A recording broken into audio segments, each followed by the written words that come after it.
Hola chicos, a continuación nos toca trabajar con historia, ¿sí?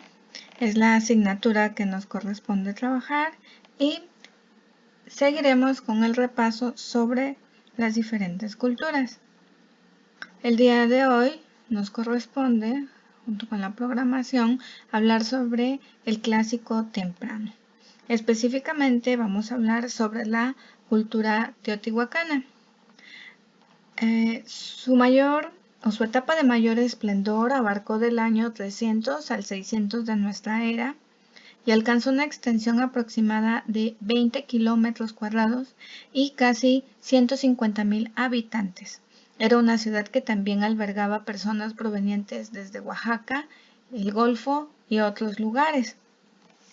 Algunas de sus actividades económicas fueron la agricultura y el comercio, y contaban con los tributos como otra actividad de tipo económico. Los teotihuacanos, el recurso mineral más importante en la economía de la época fue la obsidiana, una piedra volcánica, que con ella elaboraban toda clase de utensilios y objetos. Además, los teotihuacanos trabajaban otros minerales como el basalto, la arsénica y el pedernal. Con ellos elaboraban instrumentos como raspadores, puntas, metates, molcajetes y machacadores. Los gobernantes de Teotihuacán controlaban la producción y el comercio de la obsidiana y gracias a ello extendieron sus dominios a muchos lugares. Con la creación del corredor teotihuacano lograron extender el intercambio de este mineral en regiones de Puebla, Tlaxcala, Veracruz, Morelos, Valle de Toluca, incluso hasta el Valle de Oaxaca y Guatemala. En la agricultura los teotihuacanos eran cultivadores de maíz, frijol, calabaza, algodón y otros productos. Para ello utilizaron el sistema de desmonte y terrazas de cultivo. Para poder llevar este tipo de agricultura, construyeron canales que servían para encauzar las aguas, y las terrazas estaban construidas en las laderas de los montes y tuvieron gran altitud, pues este sistema permitió la humedad del suelo. La forma en la que está distribuida la ciudad indicaba que había una gran planificación y una fuerte relación con las creencias míticas y religiosas.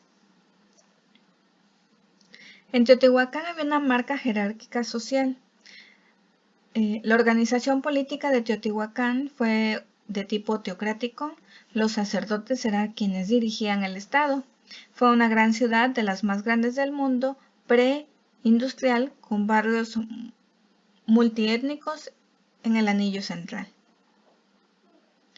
Después del año 600 de nuestra era, Teotihuacán fue abandonada y destruida. Sin embargo, los sobrevivientes se dispersaron por toda Mesoamérica y llevaron sus costumbres y tradiciones hacia otros lugares donde se desplazaron.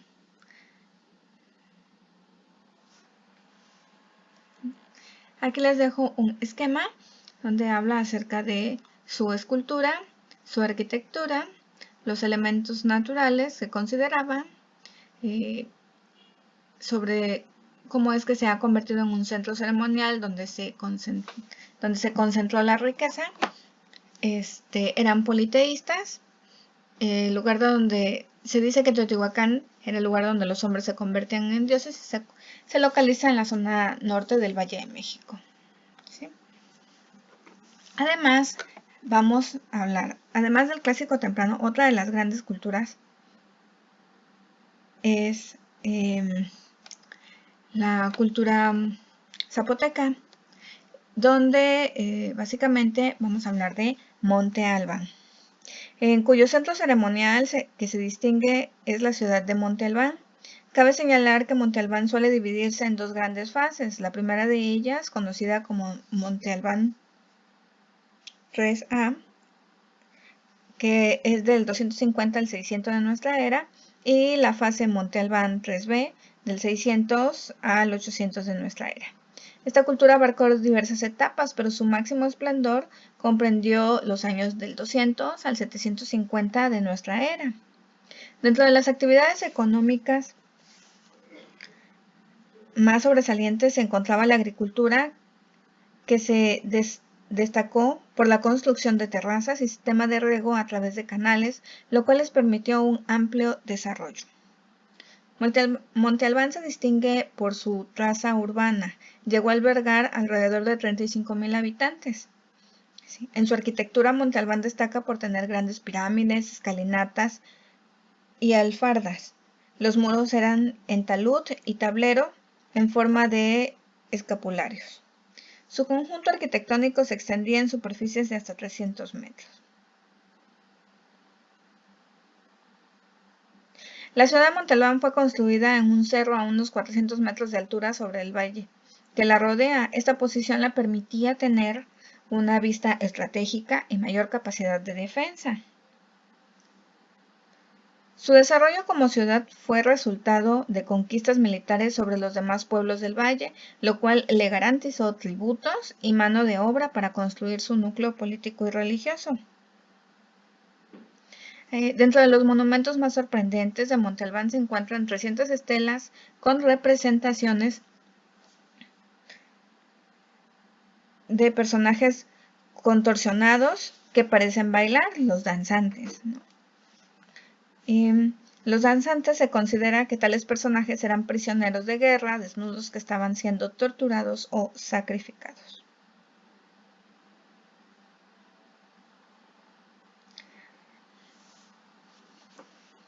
Las zonas oaxaqueñas mejor conocidas arqueológicamente son la Mixteca Alta y el Valle de Oaxaca, que es donde se encuentra Monte Albán. Cuenta con una compleja planificación urbana en la que sus principales plazas, palacios y edificios religiosos se distribuyen a lo largo de un patrón lineal en forma de L. Son dignos de mención sus juegos de pelota y sus esculturas talladas bajo relieve. Se estima que entre el 96 y 98% de los habitantes de Monte Albán vivían en casas pequeñas cuyos espacios techados y al aire libre solían tener muros de carrizo y muchos entierros eran en fosas. Es necesario mencionar que los dignatarios de Monte Albán eran enterrados en ricas ofrendas compuestas de ornamentos de concha, piedra verde, así como de figurillas. Los objetos más comunes o comúnmente encontrados en sus tumbas son urnas de cerámica. Estas urnas son famosas por sus formas elaboradas ricas en información iconográfica. Una de sus creencias más importantes era que los antepasados podían actuar como mediadores entre los vivos y los dioses, por lo tanto los ritos mortuorios eran importantes. Los muertos eran enterrados lujosamente ataviados y las tumbas eran visitadas con frecuencia. La expansión y el carácter bélico de los zapotecas quedaron plasmados en los diversos monumentos de la plaza principal, donde representaron los cuerpos mutilados de sus enemigos y grabaron las fechas de sus hazañas o los nombres de sus cautivos. Al igual que la mayoría de las ciudades mesoamericanas del periodo clásico, Monte Albán fue abandonada hacia el año 800 de nuestra era, pero continuó siendo un lugar sagrado para otros pueblos de Oaxaca como los mixtecas. Los mixtecas llegaron al Valle de Oaxaca hacia el año 1000 de nuestra era y establecieron alianzas con los herederos de la cultura zapoteca. Definitivamente, tanto Teotihuacán como Monte Albán son grandes ciudades que marcaron, definitivo, el clásico temprano. Si ustedes recuerdan, ambos ciudades compartían cuestiones de arquitectura, como que construían sus pirámides con talud y tablero, y también existía el juego de pelota, ¿sí? Bueno, básicamente eso sería de forma general lo que estaríamos viendo de historia. A continuación les indicaré la actividad.